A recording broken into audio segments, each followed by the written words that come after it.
আসসালামু আলাইকুম।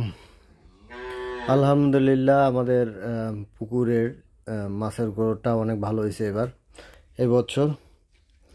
গত বছর এই সেম পুকুরেই আমরা যে মাছ পাইছি, লাস্টে মাছ ধরার যে দুইটা লোক নিয়েছিলাম, সেই লোকটারও হাজিরা দিতে পারি নাই মাছের যে যতটুকু মাছ ধরা পড়ছিল।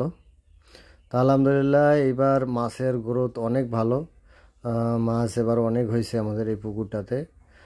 এর একমাত্র কারণ হচ্ছে আমাদের বায়োগ্যাস। গতবার আমাদের বায়োগ্যাস ছিল না, এইবার আমরা বায়োগ্যাস বসেছি।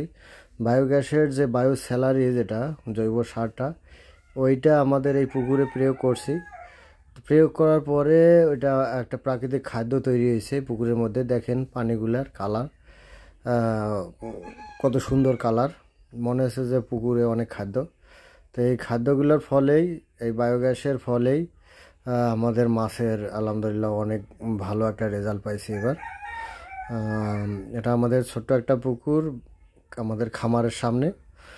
এটা দিয়ে আমাদের আলহামদুলিল্লাহ মাছের চাহিদা আমরা এবং আমাদের যে শ্রমিকগুলো আছে সবার মাছের চাহিদাটা আমরা পূর্ণ করতে পারি আলহামদুলিল্লাহ। তো আপনারাও বায়োগ্যাস বসাইবেন। বায়োগ্যাসের সুবিধা অনেক। বায়োগ্যাস বসাইলে আপনারা গ্যাস পাইবেন, আপনারা মাছ পাইবেন এবং জৈব সার পাইবেন, আবাদ সুবাদ ভালো হইবে।